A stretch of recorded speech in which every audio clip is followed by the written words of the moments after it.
Thanks for coming tonight. I'm Michael, event host here at RJ Julia. We're honored to hear from Amy Newmark this evening. We'll hear from Amy. We'll have a time for questions from the audience also. And then right after, we'll have a book signing just in the other room, right where you entered the store. Tonight, we have a special promotion also with the book series. Amy was kind enough to bring some books that haven't been published or haven't been released yet. So if you buy 3 of the books from the series tonight, you'll get an advanced copy of the next one that doesn't come out for a few Comes weeks out still. November 1st. It's about wacky, crazy family members, just in time for your holiday gatherings. Do any of you have wacky? Amy Newmark is the best-selling author, editor-in-chief, and publisher of the Chicken Soup for the Soul book series. Since 2008, she's published 182 new books, most of them national bestsellers in the US and Canada. Amy graduated magna cum laude from Harvard University, where she majored in Portuguese and minored in French. Her honors thesis involved traveling throughout Brazil's impoverished Northeast region, collecting stories from people. She then embarked on a 3-decade career as a Wall Street analyst, a hedge fund manager, and a corporate executive in the technology field. She's delighted to have come full circle in her writing career, from collecting stories from the people in Brazil as a 20-year-old to 3 decades later, collecting stories from 4 now. from contributors for Chicken Soup for the Soul. The newest book in the series is Chicken Soup for the Soul, Your 10 Keys to Happiness, encouraging us to think positive and live happier with 101 true stories that show us how to find joy, peace, and happiness in our own life. So we'll turn the time over to Amy. All right, thank you so much. So thanks, Michael.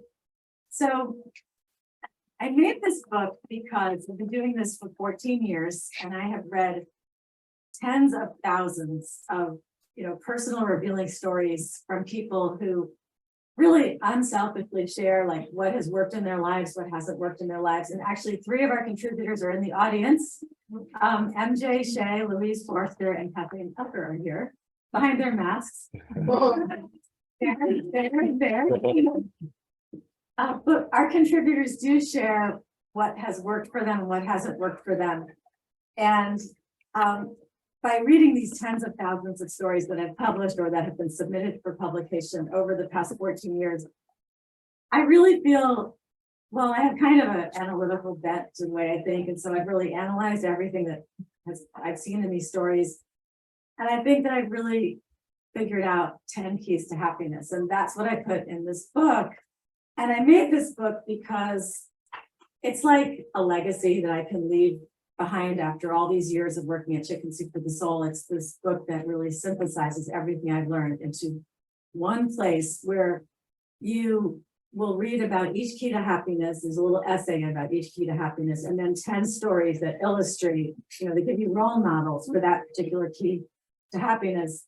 And I think it's something we all need right now, because I think we all feel like things are just out of control, right? Like there's COVID, and there's interest rates, and there's inflation, and there's politics, and we just can't control a lot of these things that are going on, but we can control ourselves.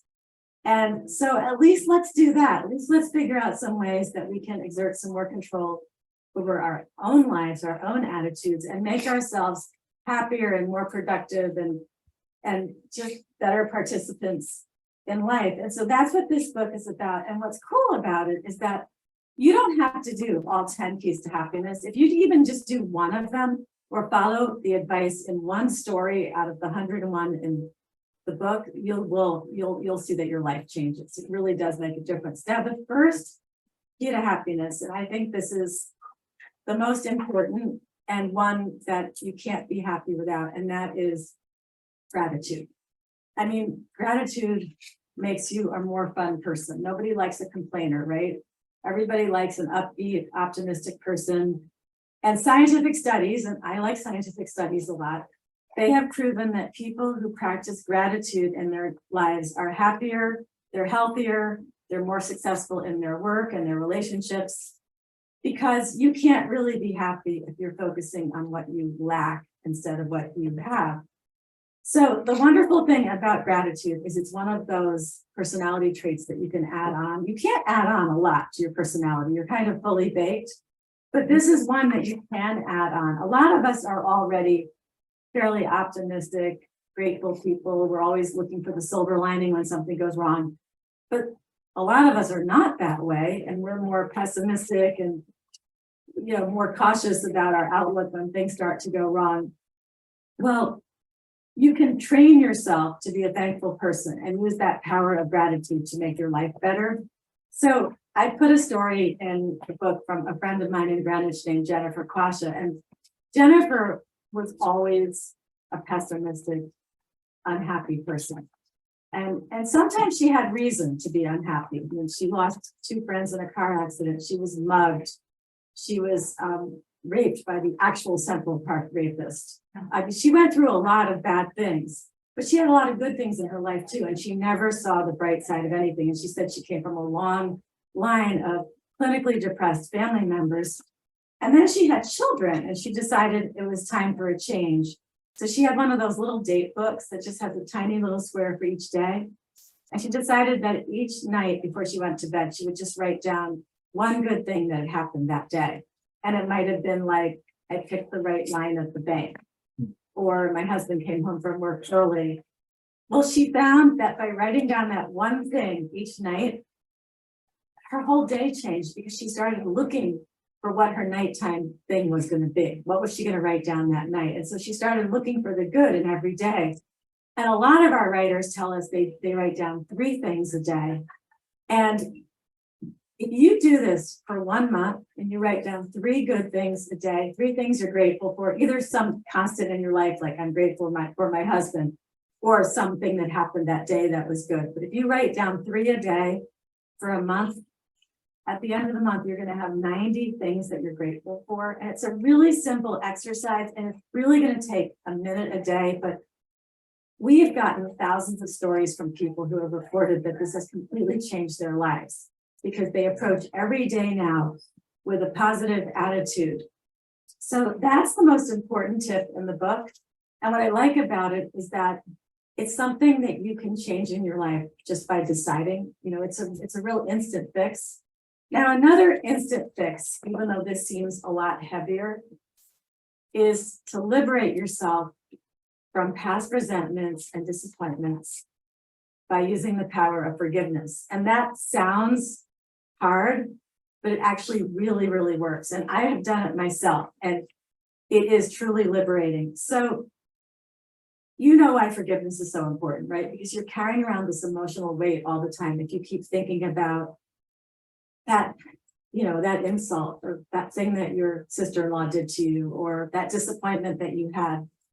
And I always like to think of those resentments and disappointments like it's a cloak, right? You have this cloak that you're wearing over your shoulders, and you've sewn onto that cloak a little piece of metal for each resentment or disappointment or insult that happened in your life. And now you're wearing this heavy cloak and it's weighing you down with all those pieces of metal on it.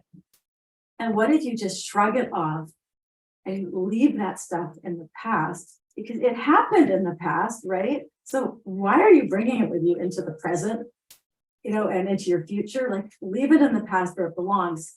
So it's interesting. I am supposed to be a word person, but I never knew what the word forgiveness meant. I thought forgiveness meant that you were saying, oh, don't worry, it wasn't so bad, or, you didn't really do anything wrong, or I shouldn't have been so upset. But that's not what forgiveness means. Forgiveness means that you have decided not to relive the emotions associated with that thing that happened.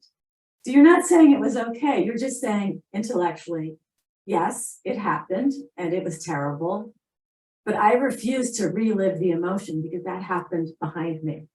And so we have a great story that I included in the book from a woman named Lynn Sunday. And she was so resentful of her ex-husband that wherever she went, she talked about him, even to perfect strangers. And this went on for years. And he was perfectly happy with his new life. And meanwhile, she had constructed this prison that she was inside where she was miserable. And then her best friend said to her, Lynn, you might as well still be married to the guy. You take him with you wherever you go. And it was such an eye-opener for Lynn. And she was like, oh my God, what have I done to myself? this is ridiculous. And she just instantly turned off the resentment. She said, it happened in the past. Why am I giving him space in my brain? Right? I think there's a Gandhi quote where Gandhi says something about how he's not going to let people with dirty feet walk through his mind or something.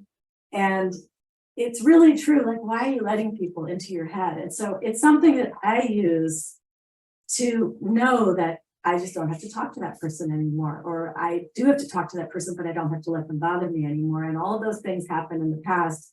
And if you can't just do it by just deciding, because that seems too hard, another method you could use is one that I put in the book from this woman named L.Y. Levin. And what she did was she had this god-awful mother-in-law who was constantly hurting her feelings and doing things to her, sometimes on purpose and sometimes by accident, just because she was being clueless. And it was just ruining L.Y.'s life and ruining her relationship with her mother-in-law. And one day she just sat down at her computer and she started making a list of everything that her mother-in-law had done to her. And it took her 3 days to write this long, long list. And then she sat back down at the computer and she read each item and deleted it, read the next one, deleted it, read the next one, deleted it. And then she said, I now have a clean slate with my mother-in-law. And she found that now when she interacted with her mother-in-law, she wasn't bringing the weight of all the past disappointments with her. She really did have a clean slate, and her relationship with her mother-in-law improved so much. It became so much more pleasant. All right, another key to happiness I talk about in the book is one where I expect to see a lot of nodding in the audience. And this key to happiness is to have less stuff. So, yeah, right? We all have too much stuff. Yeah, so this isn't a deep psychological thing. This is just that we have too much stuff. Right, husband? Yeah, we just moved. We moved in December and we got rid of so much stuff. And then we had moved the remaining stuff into our house. And then we got rid of so much of the stuff that we had moved because we didn't get rid of enough of the old house. And we still have like 50 more boxes to go through. And I did include a story in the book from somebody who was moving. She was downsizing. And she was saying to her mother, like, I don't want to give up the rocking chair because that's where I nurse my babies. And I don't want to give up the kitchen table and chairs because that's where the family ate. And her mother said to her, the memories are in your head. They're not in those pieces of furniture, and the memories aren't in the clothing. I gave away my wedding dress when we moved because I'm never going to fit in it again. And like, I have the memory of the wedding. I don't need to see the dress, right? So you don't really need all of that stuff to have the memories that are associated with the stuff. So what I do is I think about who's going to receive my things and how much joy they're going to get from them. And I basically look around and I say, am I holding on to someone else's blessing? Right? Because if you hold on to stuff for too long, it's going to be out of style, or it won't work anymore. And now you've just wasted it. And by the way, your kids don't want it, right? They don't want any of our stuff. Like, I saved a lot of stuff for them and they don't want anything. So that's another chapter in the book. And I just think it really does contribute to your happiness. Even if you just empty out one drawer in one room, you feel better, right? And you can assign yourself like 52 small tasks and do one a week, and you'll get through a lot of stuff over the course of the year. All right, my fifth key to happiness that I talk about in the book is going to sound kind of stereotypically chicken soupy if you have that stereotypical view of chicken soup, which is that it's sickly sweet and it's for like everybody's grandmother, but that's not what Chicken Soup for the Soul actually is. We're actually way more practical and relevant in modern day. But this is going to sound like that other thing because the fifth key to happiness is to think positive. So what I did is, because I don't believe in saying to people, oh, you have to think positive, that drives me crazy. Like, I have cancer, and when people say to me, oh, you have to think positive, I want to kill them. Yeah, don't ever say that to somebody who has cancer. Okay, it's a really bad thing to say. In fact, somebody in our office got cancer after she had been telling me to think positive for a couple of years, and the first thing she did was just apologize to me over and over again. because she said now she realizes that she should never have said that to me. But what I did in this chapter in the book was I included 10 different stories about different ways of thinking positively that really, really work. So I'm going to tell you a couple of them. One of them really works. I've used this to get a cop to open up a closed road in Manhattan for me, okay? And what was my secret weapon? It was a smile. So we have a story from Farida Wolf that I put in the book, and she went to the post office and there was a really long line, and by the time she got up to the front, she was in a really bad mood, and then she kind of stomped her way out of the post office and was kind of brushing by people. She was really being not nice. And then she was stomping her way through the parking lot back to her car, and then she saw this woman looking really stressed, stomping towards her. And then Farida thought, oh my gosh, is that what I look like? And so she just stopped and she smiled at this other angry woman, and that woman just stopped and just visibly relaxed and then tentatively smiled back at Farida. And then Farida started smiling at everybody that day. And a smile is like a boomerang. You know, if you send one out there, it really will come back at you. And I use this method all the time. Even if I'm having a terrible day, I'm really mad, I smile at people, it just changes the dynamic. So that's one of the tips we have in the book. And then another tip that I really like, it's written by a woman named Lori Davies, and she was just in elementary school and she couldn't skip, and the other girls knew how to skip. So Lori didn't want to go out to the playground. And then a fifth grade teacher said to her, you walk out onto that playground like you own.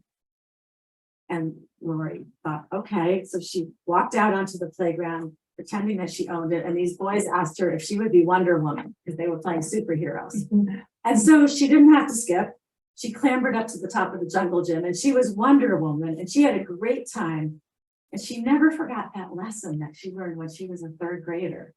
And so she said when she got her first newspaper job, she walked into this conference room for her interview like she owned the playground. And then when she was told that she was going to interview Laura Bush, she walked into that interview like she owned the playground, and she interviewed the first lady. And you know, there's that phrase, fake it till you make it. It really does work. So that's another tip you'll find in the book.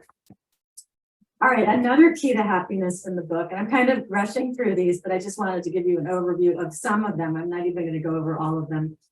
But another one is to make sure that you make yourself some me time, which is so important. And all of us are always trying to, you know, do for other people and not spend enough time on ourselves, and we don't put ourselves on our to-do lists.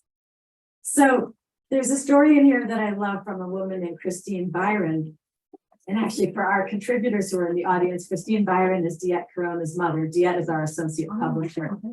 So her mother used to sell Tupperware, and she was really, really good at selling Tupperware. And she had a shared calendar thing going on, so people kept putting sales meetings on her calendar.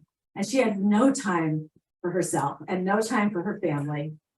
And she went to her mentor and said, I'm going to quit. I'm too successful. The success is destroying my life. I have to quit. And her mentor said, give me your calendar. And she looked at it and she said, you don't have any lily pads. And Christine said, what is a lily pad? Well, you know how a frog like jumps on a lily pad and basks in the sun and rests for a little while. Well, she told Christine, put fake appointments on your calendar every single day. And those are your lily pads. And so Christine started writing appointments into her calendar with Lily P over and over again. And those times with Lily P were for being with her kids or being alone or having lunch with a friend, whatever she wanted to do, but it couldn't be work. So we have a lot of stories in the book that will really give you some fresh resolve to make sure that you make me time for yourself and we time for your family. All right, another key to happiness, and this is one of my personal favorites because it's something that Bill, my husband, and I have done. When I turned 50, I realized that I was starting to live a narrower life. Like this movie theater opened up in the next town, and we didn't go. Everybody said it was great, big IMAX theater. We didn't go because we didn't know how the parking worked there, which is ridiculous, right? So I said, we have to start doing new things, eat at new restaurants, try new foods, like I thought I hated avocados. It turned out I like avocados. Oh, I got one on my pants today. Slimy. But anyway, we started trying to do lots of new things, and I resolved that I would do all kinds of scary things. You know, no matter how scary they were, I was going to do them. Now, I wouldn't jump out of an airplane. I draw the line there because I'm worried that, you know, the parachute won't work and the strings coming out of it will all get tangled up. So I'm not going to jump out of an airplane, but I'll try just about anything else. And so 5 years ago, we went on a really cool vacation to Oman, which is a beautiful country that's on the Persian Gulf. It's on the Saudi Arabian Peninsula. And going to this resort in Oman wasn't the step outside your comfort zone experience because it's a luxury resort, although it was cool. Like you look out and you see the oil tankers out in the water and you see Iran across the water. And that's kind of eerie. But the really interesting thing about going to this resort was how you get there. So you can get there by taking a speedboat from Dubai, which is like the next country over, or you can take a car down this narrow, winding mountain road with no guardrails, or you can paraglide in.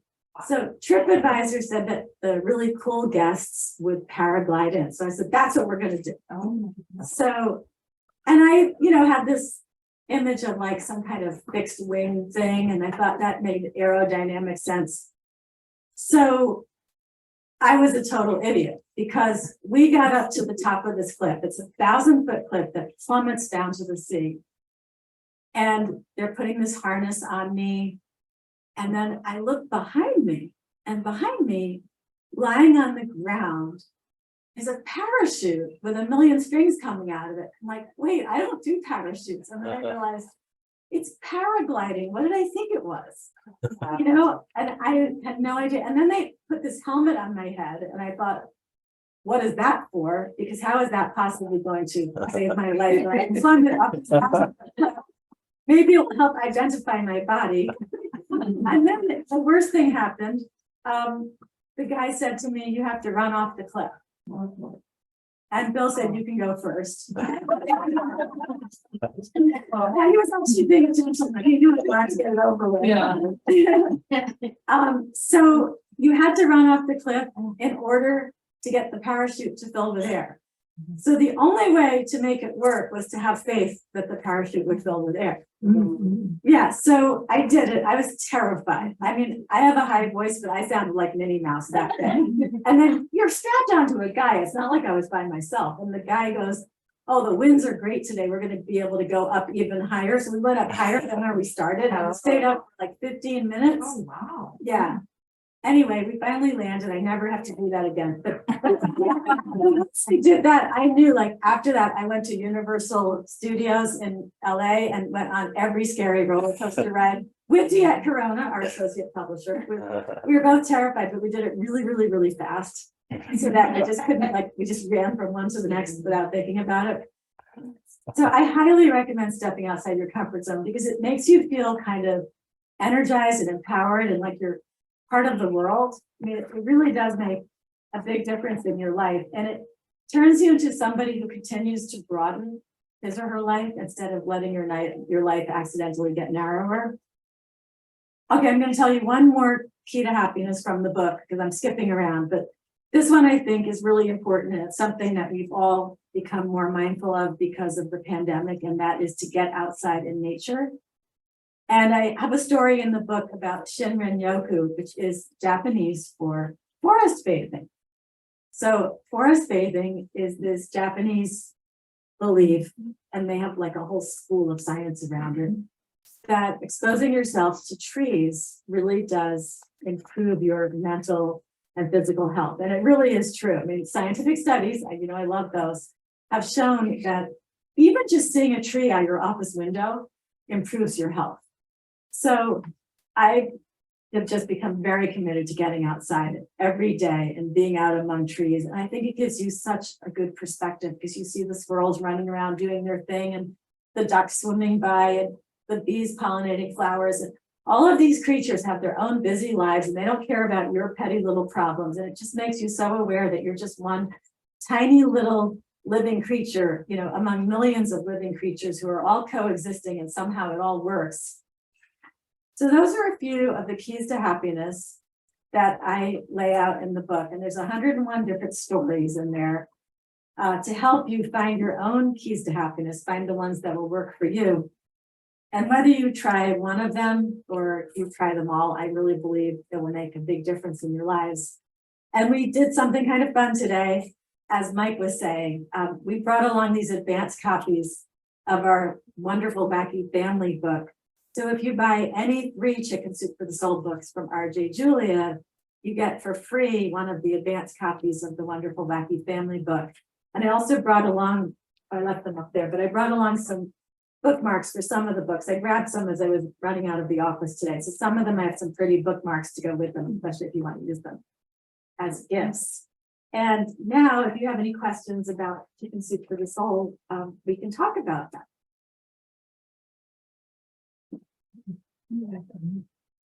Sometimes I like to ask a few questions to get started, if that's okay. Everyone can think of your questions also, but I was curious, what are some of the, so for your role with the series, with this book, with previous books, what are some of the parts you enjoy most in that role? And what are some of the things that are the most challenging? Okay, so challenging would be the business side of it. And I have a business background, so it's not that I can't do the business side of it, but it's much less fulfilling than the creative side. And on the business side, I have to worry about things like, do we have enough paper? I mean, we have these gigantic rolls of paper that are, you know, way taller than I am. Do we have enough paper for our next books? And there have been paper shortages in this country.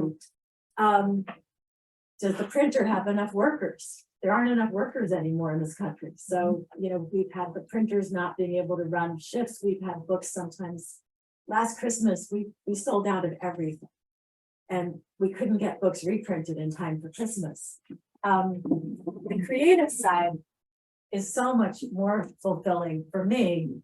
And I love reading the stories, so making the selections for the books, coming up with the topics, editing the stories, talking to our contributors. I love talking to our writers. They're the best group of people. I love talking to our readers. So that whole side of it, the author side of it, so I'm an author and I'm an editor-in-chief and I'm a publisher. I like the author and editor-in-chief part, and the publisher part is just a necessary evil. Amy, how big is your team that helps select the stories? It's small. We have less than 10 people. Oh, wow. Yeah, and some of them are freelancers. And we have a group of people who read the thousands of stories that are submitted for each book and give them grades. And then I see the 10s and the 9.75s. The highest grade is 10. Lowest grade is 8 because we're Chicken Soup for the Soul. So somebody says, why did you story again? And I'll be like, you got an 8.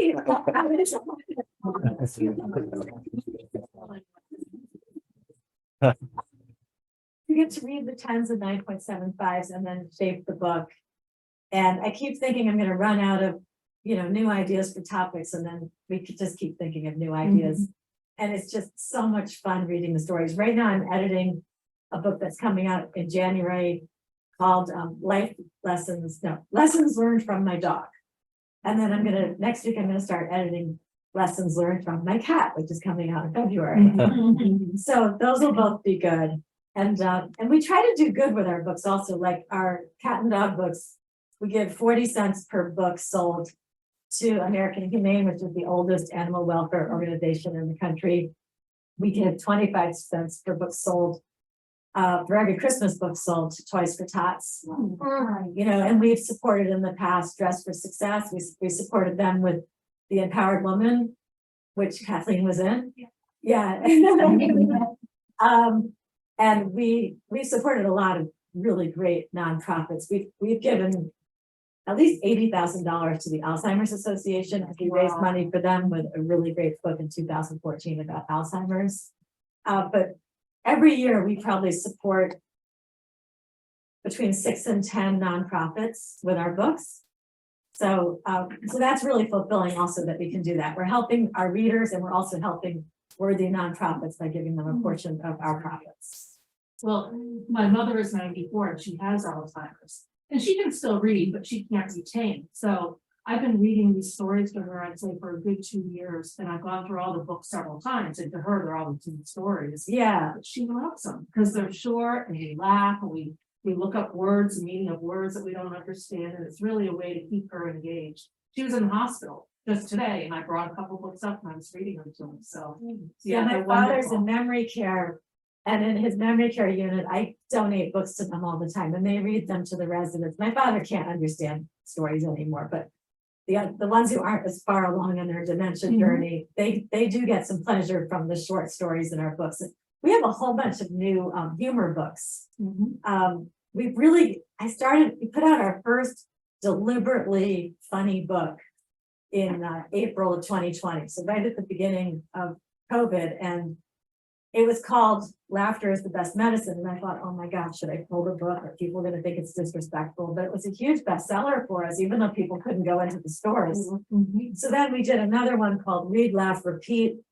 Then this past spring, we did Too Funny. Is that what Oh it yeah, was we've got that selling? one. Yeah, the giraffe. Yeah, with the Yeah, giraffe. Yeah, yeah. it's really funny. If you want a fun book for I somebody, just bought it. yeah, it's really good.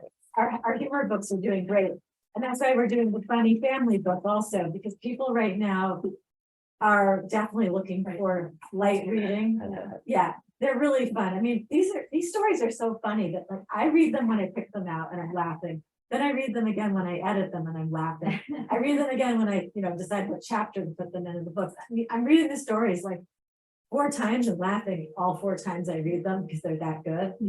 Yeah, people are very funny. And we have their stories. One suggestion, put more pictures of the dogs in your pet book. He's always looking, she's like looking for the pictures. Oh, yeah. One year we put in rescues from our staff members. We had everybody give us a picture of their rescue because we really try to feature rescues. Like we don't have dogs or cats bought from pet stores in our books. I mean, they might be there, but we don't say they were bought from a pet store because we're trying to turn people away from that to reputable breeders or even better, shelters. And so we feature animals adopted from shelters. And when we talk about cats, we try to have a lot of stories about black cats and senior cats. And when we talk about dogs, we have black dogs, senior dogs, and pit bull mixes and pit bulls, because those are the ones that get left behind. So we're always trying to use our books also to just push people's minds a little bit and change their opinions. Like we're extremely inclusive in our books, and we make a really big effort to try to have gay contributors and contributors of all religions and ethnicities and belief systems. And we used to get flack for that. When I started doing this job 14 years ago, we'd get complaints. You have a gay couple in your book. Did you mean to do that? And now nobody complains, because things have improved. But anyway, we're very, very inclusive and diverse. And I'm always trying to use the books to just open people's minds a little bit.